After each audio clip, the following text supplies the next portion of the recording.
Good. Welcome back, everyone. Welcome back. Simeon, you've arrived. Morning. Good morning, Simeon. Did you forget we had a lesson?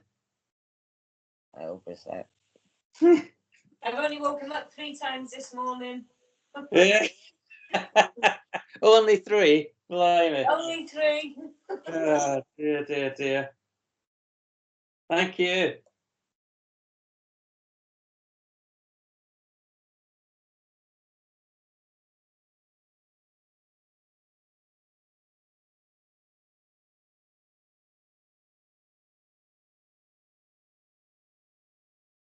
Right. Okay, good. All back. That's good. Right. Let's go back to the lesson and let's see what you discovered. Okay.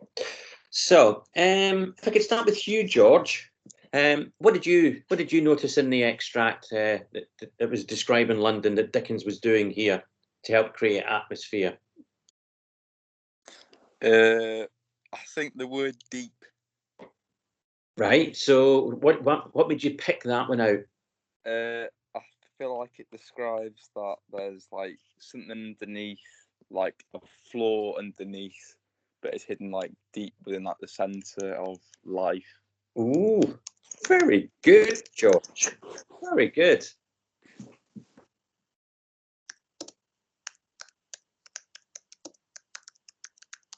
So you're getting that sort of symbolic presentation there. Very good. Like that indeed. Good start. Right. Matthew, what did you come up with?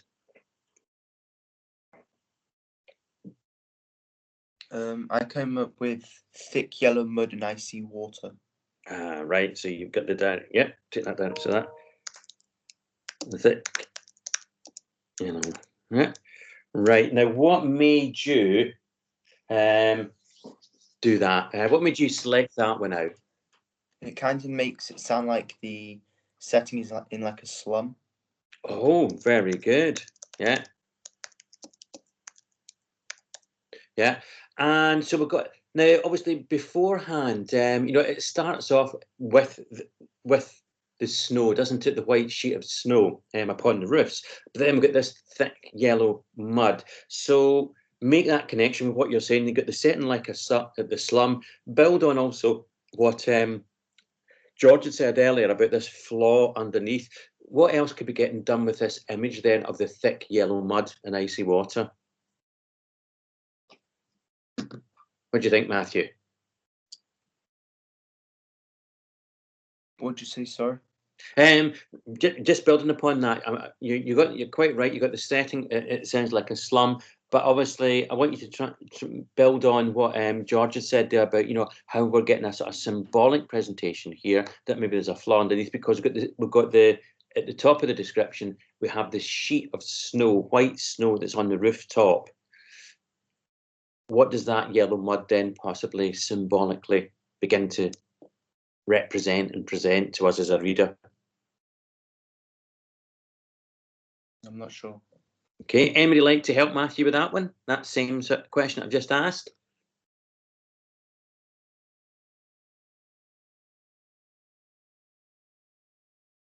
Everybody's gone shy. We've got this direct contrast.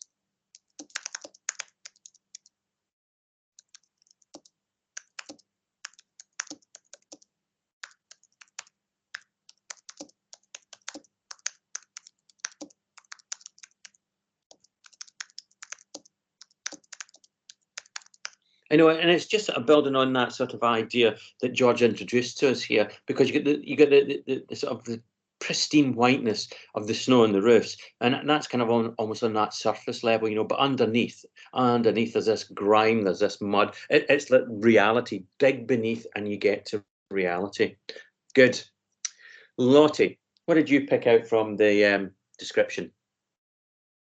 The windows blacker. Right. So, what made you select that? What made you go for that? Well, it's like saying, well, when it says like the contrast to the white, it's like the windows blacker, not like there's like it's nobody in there. It's like there's no like interaction or like Good. it's like hollow houses or like there's just nothing there. Yeah.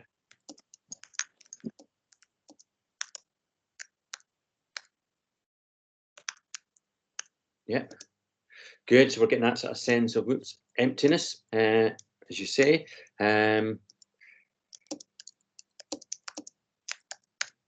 know, and what's been said at the beginning of the chapter, we had that idea of joy and joviality from Christmas present. Here, there's that emptiness. There's a lack of joy going on. Yeah, very good.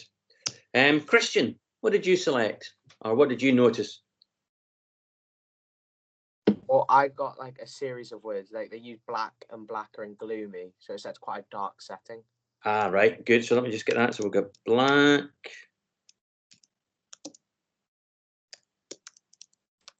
blacker,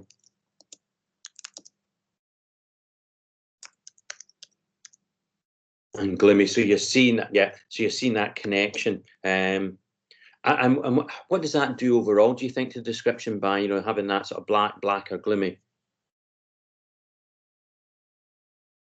The mood like drops. Good. So the mood drops.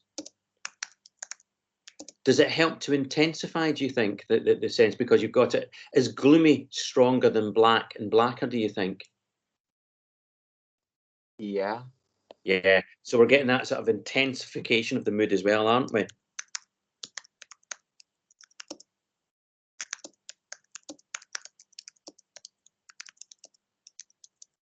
Good.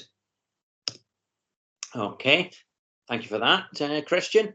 Kimmy, what about you?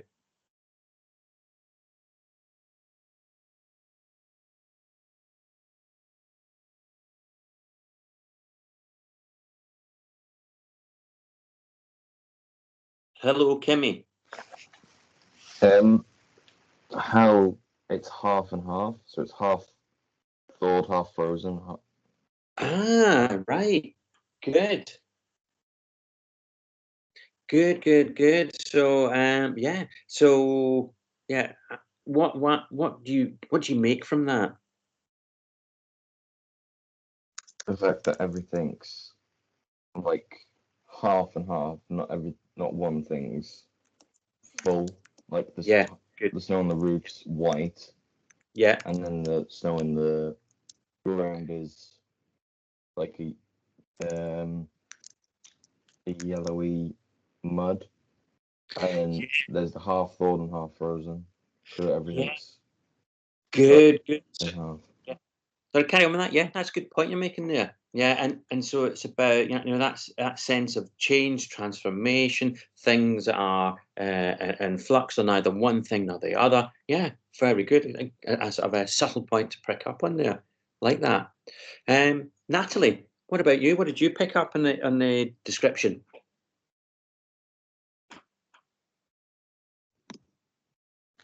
Because like everything is kind of described as like being gloomy and like dark and black. Like the only like thing that's very different descriptive wise is the snow. So it seems like the only good thing about the whole place is the snow.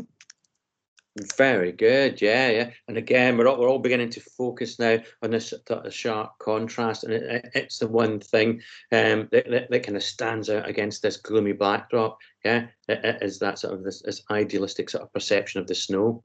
Good, thank you. Jess Frith, what about you? The way that it says that the shorter streets were choked up. Okay. It sort of, in a way, emphasizes a state of like like no. Oh wait, actually no, not that one. I read the wrong one. No, whose heavier particles descended. Right. I noticed that one too. Kind of both of them kind of suggest like no escape in a way. Ooh, very good. Yes. And I noticed that in a lot of the meaning behind it could suggest that like the place that they live in shouldn't change the spirit that they have at like Right. Christmas time. So even though they live in, I guess it's being portrayed as quite a dark, gloomy place, it shouldn't really change the spirit that they have at Christmas. Right. Okay. And maybe also, is it maybe sort of suggesting that, does the Christmas spirit extend everywhere? Does it get to everyone? Because we've seen this sort of classic Victorian presentation of Father Christmas and the second spirit, but does he appear to be anywhere here? Not at the moment from this very initial description that we have of London and its setting. That's good. Excellent.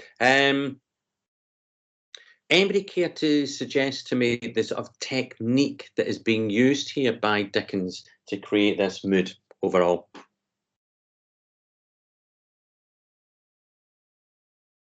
What do we call it when you use a description of a setting where you use weather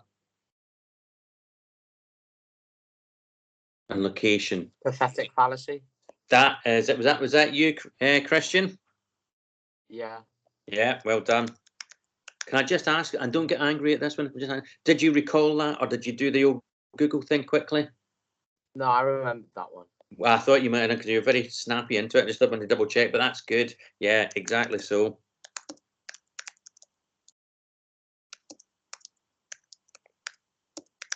Yeah, we've got this extensive use because we begin to look at it, and it's the things that you've pointed out to me. And if we just do this, get me highlighter. Because as you all began to sort of notice, we've got the black, we've got the blacker, we then have dirtier snow upon the ground. We've got the was that yellowy mud bit again? Oh yeah, we've got the yellow mud. It's gloomy, choked up, and then we've got the soot, the shower of sooty atoms.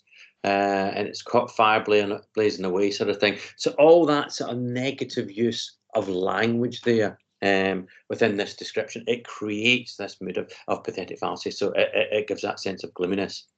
Now, you might not, because you obviously won't have the text in front of you. Does anybody remember in the text when you're reading it what immediately follows on from this description of a rather sort of black, dreary, sooty, kind of industrialized part of London? Does anybody else recall what follows next? Do they go into Cratchit's house? Yeah, but what that's coming up there. That's where they're going to end up. Where are they just before that?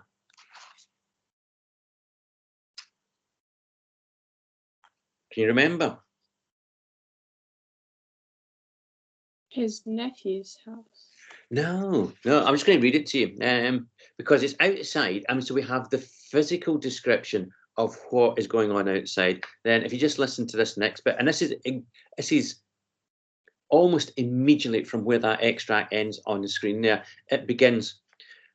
For the people who were shoveling away on the housetops were jovial and full of glee, calling out to one another from the parapets and now and then exchanging a facetious snowball, better-natured missiles far than many a wordy jest, laughing heartily if it went right and not less heartily if it went wrong. The poulterers' shops were still half open and the fruiterers were radiant in their glory. There were great round pot-bellied baskets of chestnuts, shaped like waistcoats of jolly old gentlemen, lolling at the doors and tumbling out into the street in their apoplectic opulence. There were ruddy, brown-faced, broad-girthed Spanish onions, shining in fatness in their growth like Spanish friars and winking from the shelves. So what does Dickens immediately follow that with? What did that sound that I just read to you?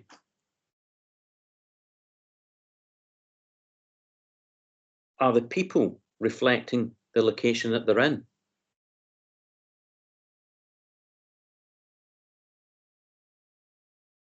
Anybody can answer?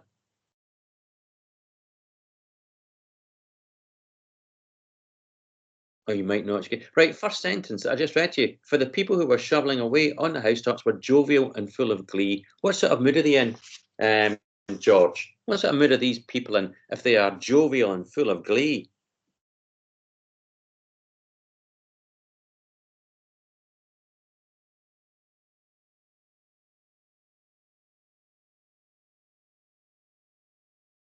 Are they very happy?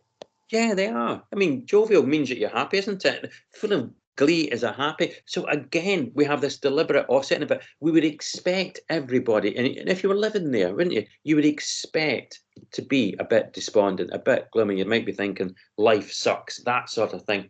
But Dickens has it. No, they're not.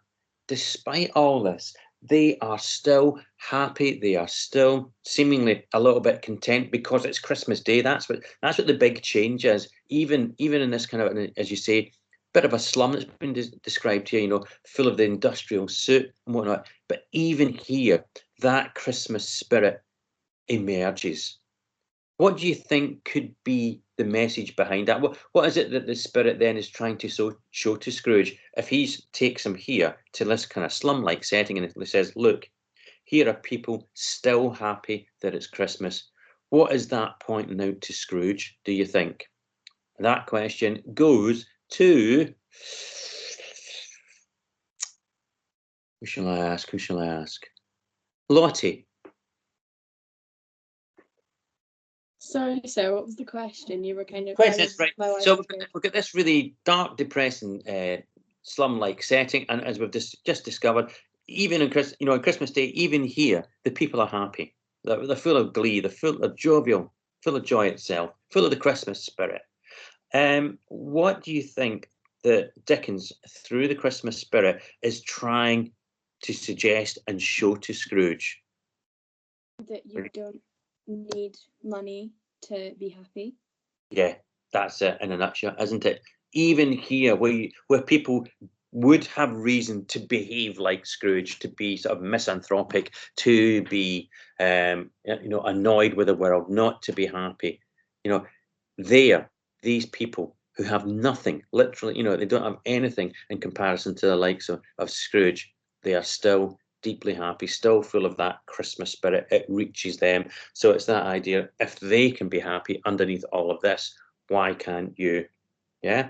And as you said, Leon, what then happens is we're going to go on to the Cratchit household, and we see a very nice division in the Cratchit household. And whoops, that's what we're going to be looking at in tomorrow's lesson. Now, I want to just take you ahead to that. Whoops, hang on. I can stop losing the page. Just that minute, and then go back. Because I'd like you to do something overnight for me. I know Natalie was looking at this a little bit earlier. Some of you may well already have done this, and I'll put it into our Teams OneNote. I'll put it onto ePage as well. What I'd like you to do for me overnight, please, is if you're not already a member, not signed up to it, can you log on to Goodreads, please, and create yourself an account there? I think some of you will be, because we will be doing some sort of reading as well, and it's a good way of doing it apart from through the accelerated reader. What you will find once you create your account as well, you can set yourself, as it's got down here. Oops, just zoom in a little bit more. You can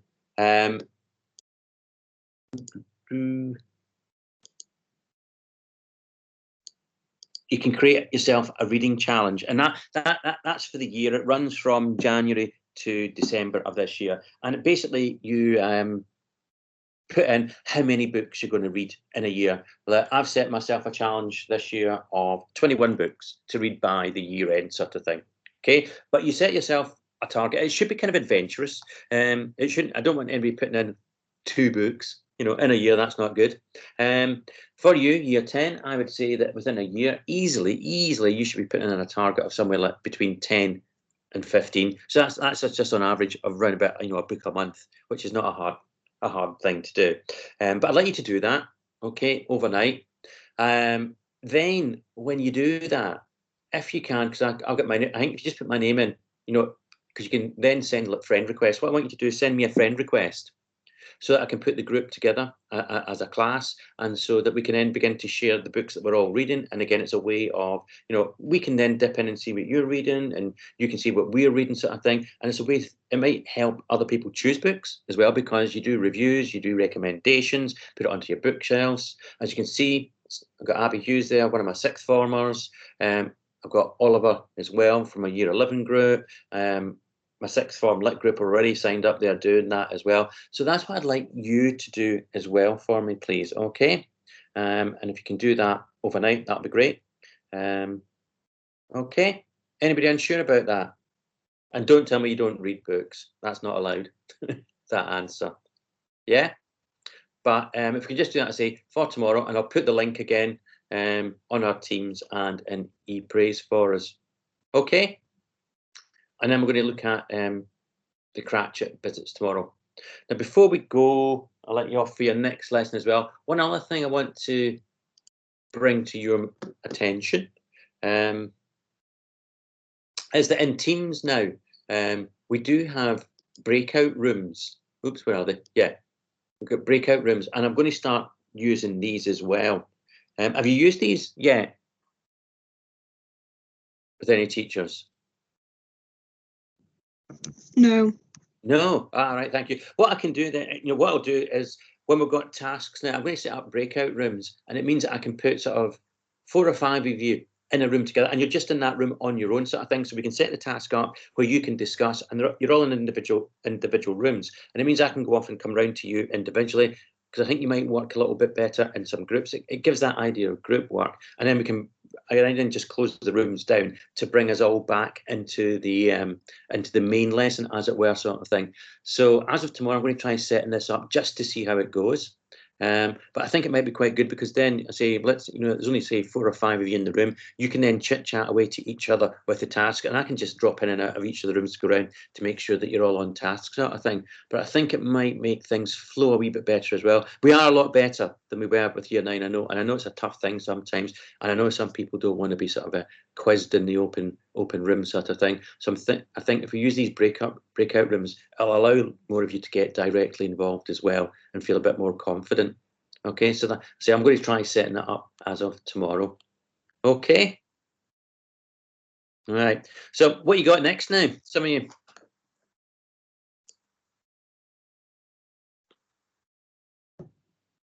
I've got RS. Oh, RS. PA. Very good. Yeah. What you got, Jess? PA. Oh, PE. Oof. How'd you do that in remote learning? It's theory PA, so it's quite boring. Right. But... Good to say. Bit tricky. Okay, right. Well, I'll let you get off to your lesson on time. Thank you for today, and I'll see you all tomorrow. Thank you. Thank you. Okay, thank you. Thank you. Thanks, everyone. Thank you. Thanks a lot.